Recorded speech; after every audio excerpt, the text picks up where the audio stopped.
Well, good evening. We want to welcome you to In the Blender with Brandon and Madeline Hyman. I tell you, we're so excited to be sharing on this Tuesday, April the 11th, 2017, with our Facebook family and friends. And it's just been an awesome day, for this is the day that the Lord has made, and we shall rejoice and be glad in it.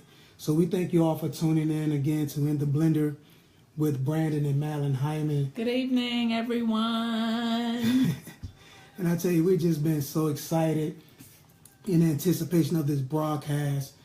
We've been getting just so many calls and texts, and people have just been stopping us and asking us different questions and different scenarios they've been throwing at us, and you know, how we would do this or how we would do that. And I tell you, it's just been awesome. It's awesome what God is doing through this ministry gift of In the Blender. Again, we are a blended family, 19 years marriage, 4 awesome children, 3 girls, 1 boy. And I tell you, it's just been a blessing. It's been an honor and a privilege to be with this family in this capacity. And I tell you, anything you want to say, sweetheart? Nope. Right now, anyway. She's going to say something soon. But again, we love you guys. We thank you for tuning in. Sweetheart, give them a recap of last week. Okay. Last week we talked about how patience is a key to blended family. We talked about how patience can counteract bitter situations in the family. Also, when patience is added to the blended family, it causes a cohesiveness which will hold the family together. Yes. Patience, we also talked about how patience is also a deficiency that causes disorders to the blended family. Patience deficiency causes disorder to a blended family. Exactly. And then lastly, we discussed patience produces hormones or endorphins into the blended family that can regulate how it will ultimately function. And again, this recap is so valuable. We want to encourage each of you guys to go back and tune into last week's broadcast, so you can get a little bit of that more in detail. We just always start off with the recap. We don't really go into it because we want you to follow us as we go, so that you can really get insight on what we're sharing with you, know the direction in which we're going.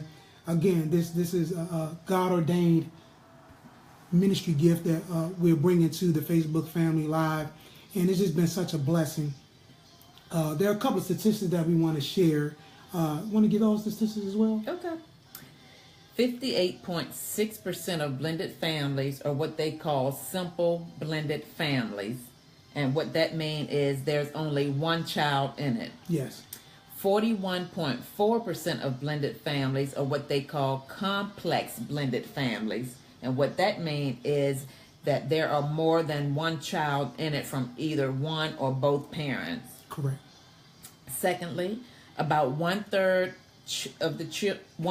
children will live in a blended family before they're 18 years of age, most often with a mother and a blended father. And let me stop on that one.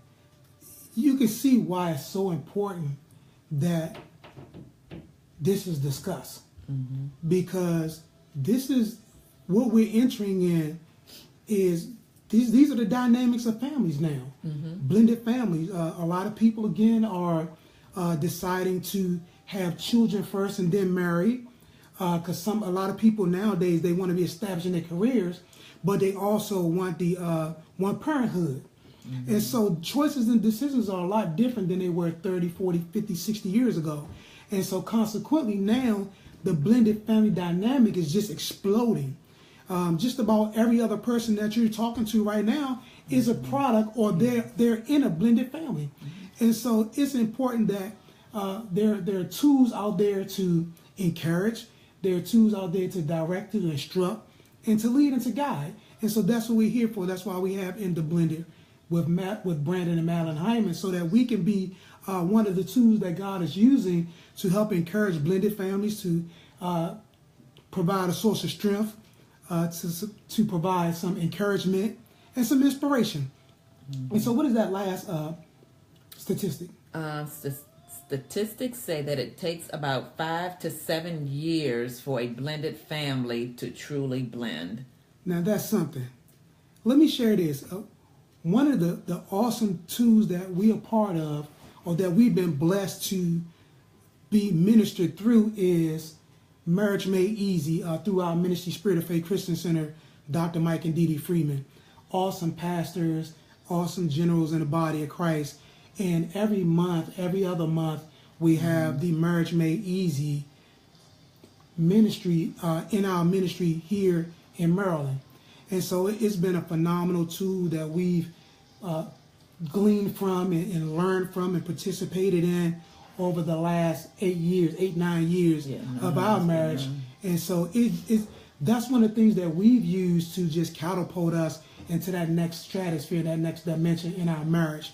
And so a lot of things we're sharing, even though it's coming from a blended family dynamic, we're sharing a lot of the tools and instructions that we receive from our man and woman of God. And so it's awesome to be able to draw from other sources and pick out those things that you know works for your family dynamic and that can take you to where you really want to be in your life. And so again, we want to give honor to our pastors, Dr. Mike and Dee Dee Freeman of the Spirit of Faith Christian Center. And through their ministry, Marriage Made Easy has just blessed our marriage tremendously. And so it's just been an honor and a privilege. And we just wanted to give a shout out to them and just to let them know how much we love and appreciate all that they've done and sold into our lives from afar to get us to where we are now. One of the things we're going to talk about this evening are ingredients for a successful blended family. Some of the ingredients. Again, this isn't all the ingredients, but these are some of the ingredients. And anybody that's in cooking know that ingredients are essential. Even if you're a scientist, ingredients are essential.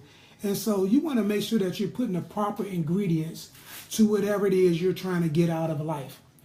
And there are some things that we know without fail will help you succeed in the blended family dynamics. Again, we've been married 19 years, March the 14th. She's been blessed to be married to me for 19 years. And so it's an honor, it's a privilege, and there's a lot of things that we've learned throughout this course, and we just want to share them with you guys. We have a blessed marriage. I mean, on top, loving each other. I haven't had to sleep on the couch once in 19 years.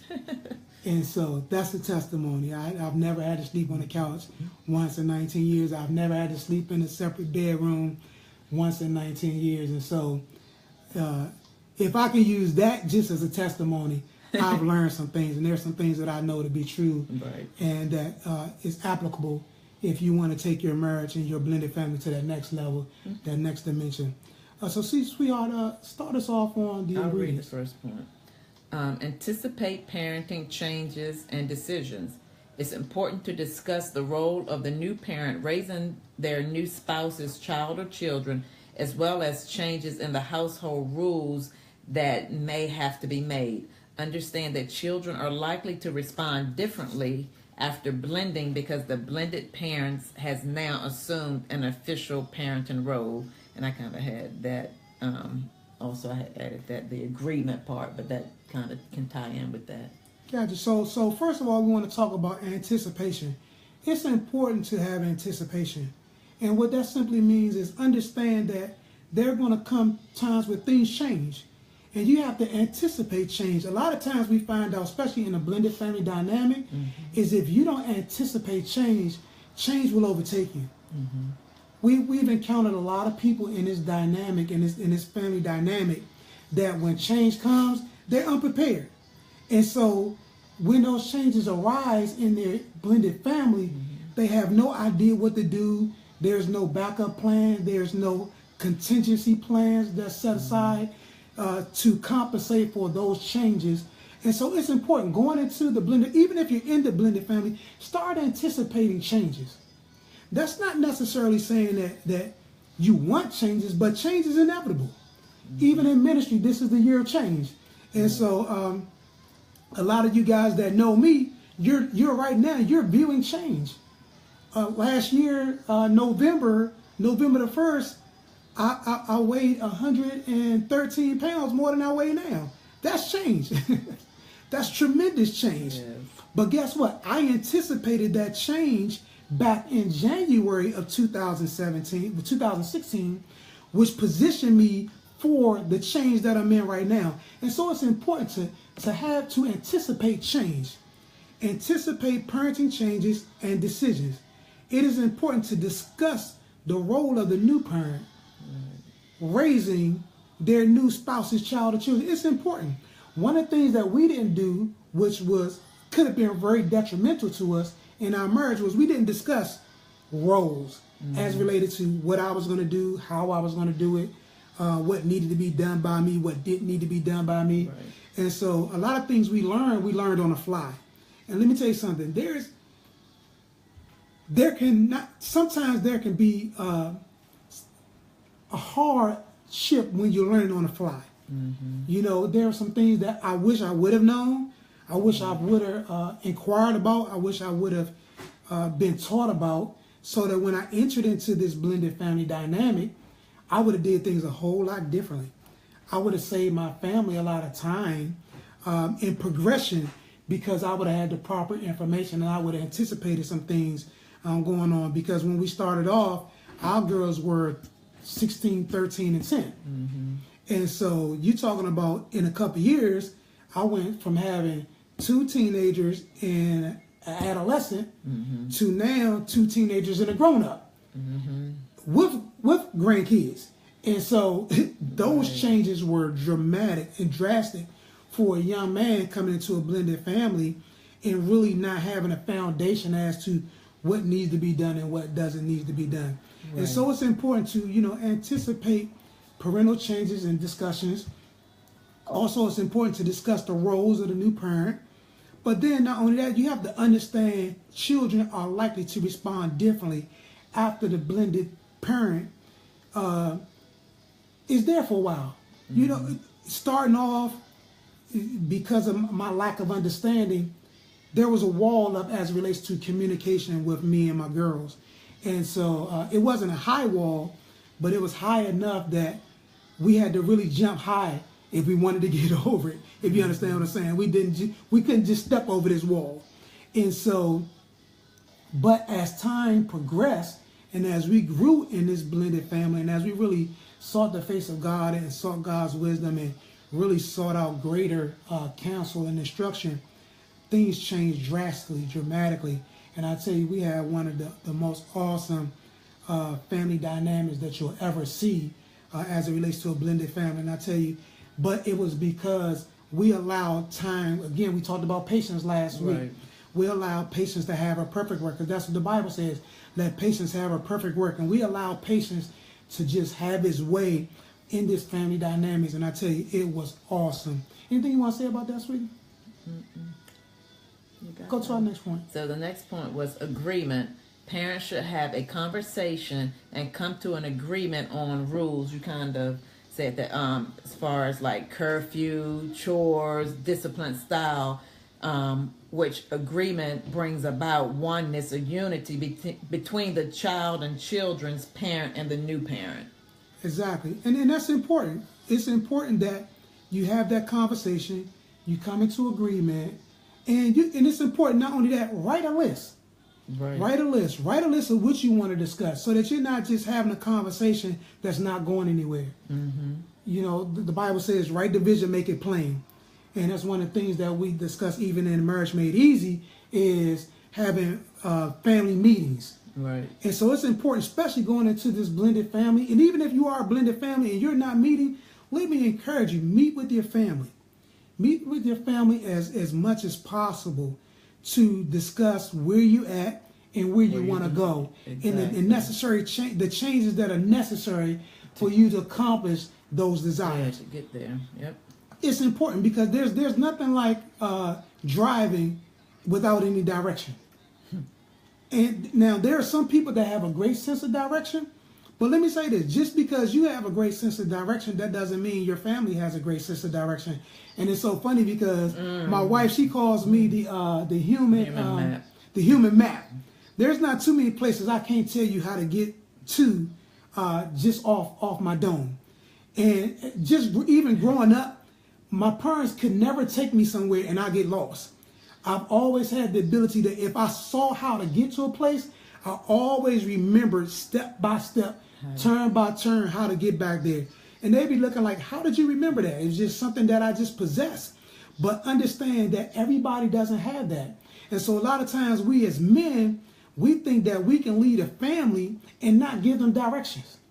We can lead a family and they follow us and not really know where we're going, which they can, but you can understand something. You can get there a lot quicker and a lot easier if you just let the family know where it is you're trying to get to, right, and where it is you're taking them. And so we want to encourage you guys to have those family meetings. She get all excited when I say good stuff. She's like, yeah. No. She looking at the Google eyes. No, because with that, I mean, this kind of a little off, but like even like with directions, like because you're so good with knowing exactly where to go, you can go somewhere one time. I can go somewhere 100 times and still not know how to get there, and you get frustrated because I don't know how to get somewhere.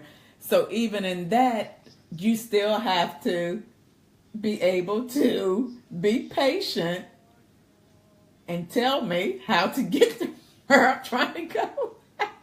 She do not want to have this conversation right now. I thought that was funny. Yeah. Okay. Exactly. Because if you pay attention while I'm driving, you're going to know how to get there. But if I ain't driving, I don't need to pay attention. And you know, that is so funny because even in the family dynamics, if one person knows where they're going, but the others aren't paying attention or someone isn't paying attention, then now it frustrates how to get there because you know where you want to go, you know how to get there, and you're saying, but you should know also. And so that's why we're sharing with you guys, because you should know also. We don't want another family to encounter what we encountered because we didn't have proper direction. Because no one wanted to take the time, or no one took the time to assist us in getting to where we wanted to get to and where we needed to get to. Right. And so we're just extremely transparent as relates to our relationship, as relates to our family. Our families are transparent. Our children are transparent. The grandchildren are transparent, because all we want to do is help. Right. All we want to do is assist. It's not about who knows the most and who has the most information. But let me say this. If you see somebody standing in the hole or in the pit, you do not have to jump in the pit to find out how they got there. Right. All you got to do is say, hey, how did you get there so that I don't make the same mistakes? Right. Well, guess what? We've gotten out of the pit and we're yelling from the other side saying, hey, you don't have to do this because that's going to be detrimental to where you're trying to get to. And so, again, have these meetings with your family. Set aside some time. I don't care if it's once a month, once every 2 months, once every 6 months, even once a year. But set aside some time so that you can meet with your family and then discuss what it is that you want to do, what it is you want to accomplish, and get their input as to where they want to see the family go and what do they believe the family should accomplish. Right. Because that's important. There's nothing like having a dictatorship. Marriage isn't a dictatorship. Family isn't a dictatorship. And so it's important to get everybody's opinion, everybody's viewpoint, and then set a standard as to how are we going to take this information and now get to where it is we want to go. And again, if you're on this trip, make sure that you're paying attention. Make sure that you're paying attention because, again, you don't want to frustrate the directions as you're going down this path called blended family. And so, what's the next one, sweetheart? Add the ingredients and mix slowly and carefully. Get to know each person in the family individually instead of all at the same time. Everyone has their own way of relating and handling things. Not knowing this could be disastrous. Yes.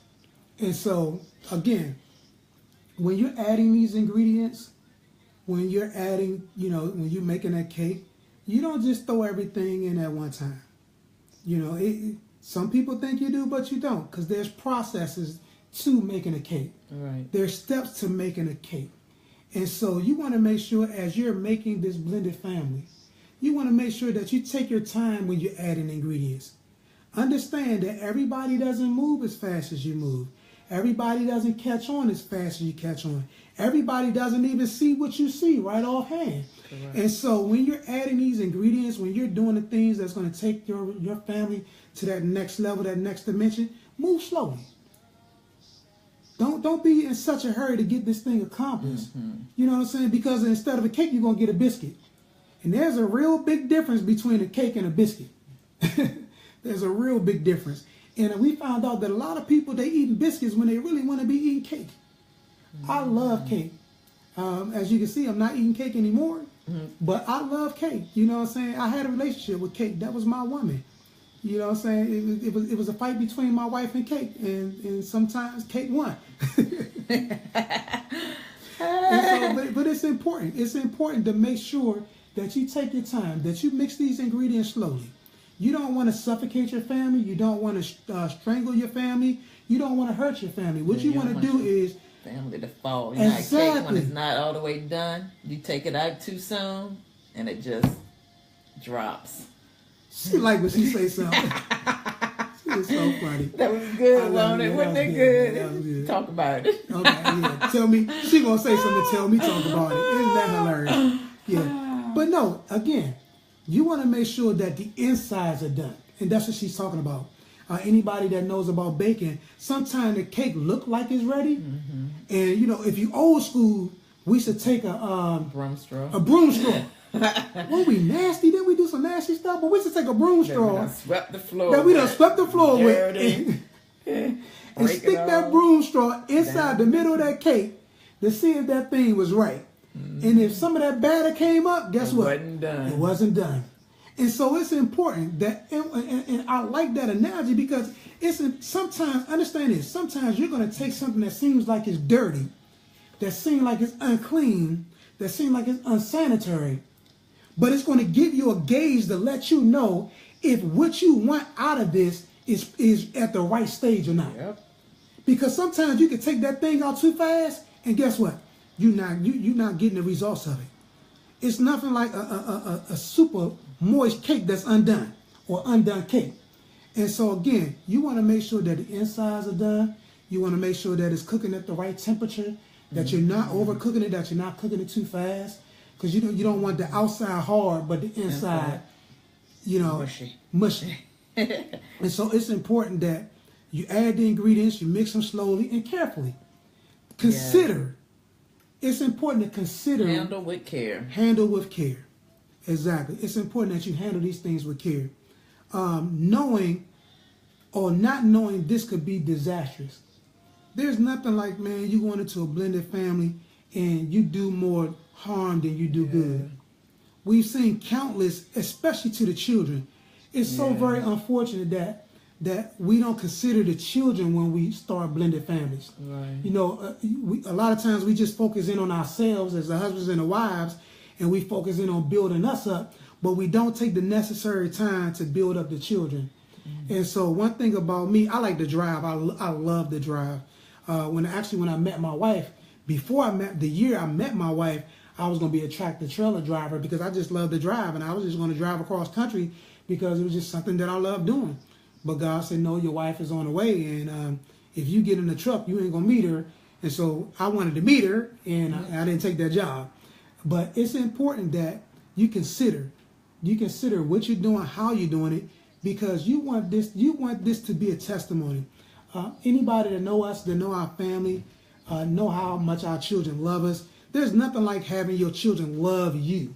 Right. Love spending time with you, love being in your presence, love being around you, love talking to you. Any of our children can call us anytime. As a matter of fact, they do call us anytime. They don't really care. Like morning, noon, night is just a phone call ringing. But I would rather them call us anytime than not call us at all. Right. But that's because we took the proper time to make sure that we put these ingredients in slowly, and that we mixed them with care. Because it didn't start that way. It didn't start that way. And what's the next one, sweetie? Make sure you prioritize the children. This will foster an atmosphere of inclusion instead of seclusion. And this is important. One of the things that I love to do, again, I like to drive. And so I will always just like get in the car and just have them ride with me. no specific place we were going, but I knew how important it was for them to be around me. I knew how important it was for them to want to be around me. And it was important to me as well, because you don't necessarily have to say something to accomplish something. Mm-hmm. And just them being in your presence, just them spending time with you, just them getting to know your likes and your dislikes, they're important. Mm-hmm. Because they knew what I like. Why? Because we spent that proper time together. And that was just one of the things that I used to use. Maybe driving isn't your thing. You know, maybe you like the movies, maybe you like sports, whatever. Include them in that. You know what I'm saying? If you like to go on trips, include the children on the trips. Even so much so is set aside a time where you're doing stuff with them and you're not, particularly doing it with the other spouse or the other parent. Right. But make them feel like they're important. Anything you want to say about that, sweetie? No, we got that. We covered that. I guess what's our next point? Understand that everybody's needs are important. Praise given to others in the family will ultimately affect the growth and success of the blended family. Exactly, and that's important. You want to give praise. You want to build them up. You want to build them up. You want to esteem them. You want to make them feel important. You want to make them feel smart. You want to make them feel loved. That was one of the things I didn't understand. Mm-hmm. My father, I love him dearly, but my father was a general. That dude didn't play, and so my father was the type of person, like, when you clean, he would come behind you and do like the white glove. Anybody remember the white glove test, where you because in our house we had all wood furniture, and so it's kind of funny now that I got wood furniture, because I promised myself I would never get wood furniture, because anybody know about wood furniture get the dustiest. And so my father would go behind and make sure that the things were dusty. And I'm talking about, I had to do this every day. This wasn't something that you just did on the weekends. Although we did clean the house on the weekend, that was a deep cleaning. But we also did what's called surface cleaning every day. Mm-hmm. And so my father wanted to make sure that's done. And so there were some things going into this family dynamic I was clueless on, and my father did according to his knowledge. He operated according to what he knew. And that didn't make him a good parent, didn't make him a bad parent. That just made him what he was. He was a parent. And he functioned off of what he knew. And we always hear, our pastor always tell us, if you know better, you should do better. Right. And so we're making sure that we're giving insight and tidbits. So guess what? You'll know better. Right. And consequently, you'll do better. And so make sure that you're doing that. Make sure that you make the kids a priority. Make sure that you make everybody feel important. You make sure that their needs are understood. And you're treating them all the same. Exactly. Not making the children that's not biologically that other parent, not making them feel like they are indeed a stepchild. Exactly. Because anybody know us, I don't use the term step. Right. They're my children. But a lot of people do, though. A lot of people use stepchild. And again, for those that like to use the term step, yeah, I want to challenge you to call your spouse a step spouse. Yeah. That sounds kind of stupid, don't it?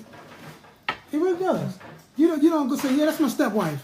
Yeah, that's my step-husband. But you call your children step. And so you need to look that up and see why they use that term. Yeah, it is important. It's important. Yeah. But you look it up, because I don't use it.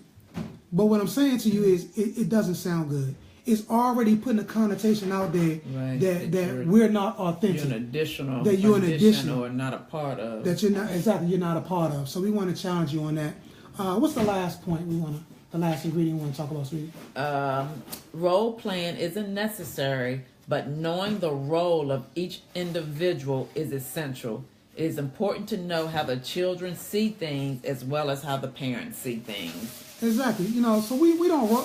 I think we role played one time before. No.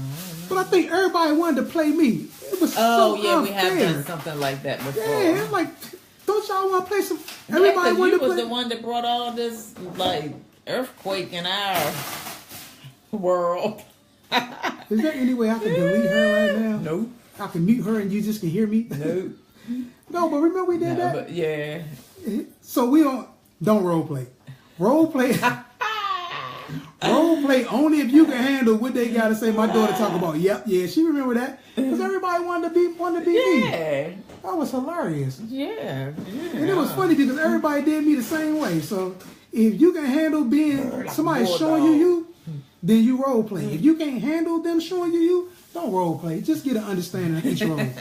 And so it's important, understand the role of each individual because it's essential. It's important. It's important to know how the children also see things. Yeah, I think that's very important. Because it was an eye opener. Yes, it was a huge eye opener for me when I got to see how the girls viewed me. Yeah. Because you can think you're something, you can think you're one way, and you can think that you're the best thing since mom's apple pie. But they may have a whole different view. And it slows progress.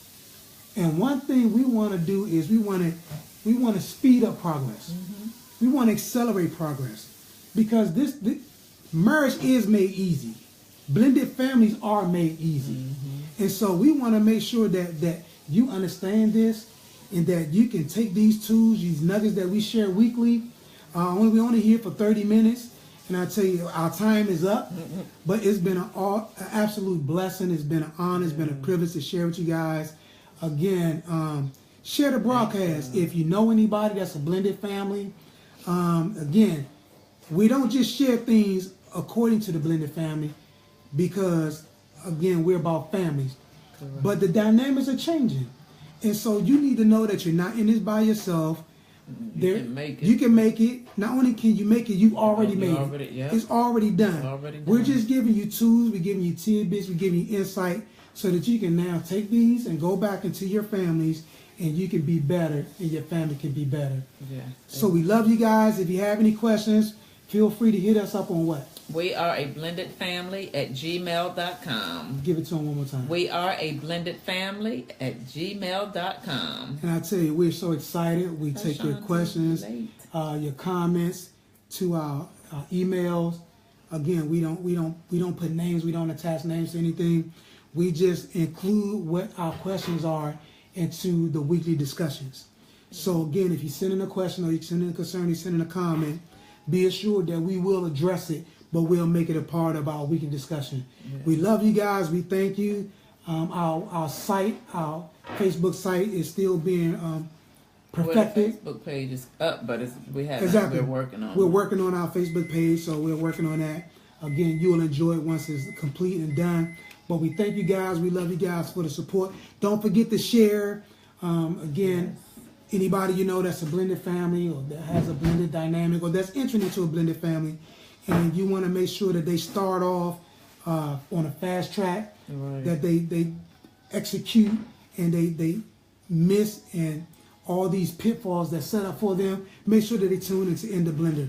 We love you guys. Thank you again. Every Tuesday, 7:30. Sharp. God bless. Bye-bye.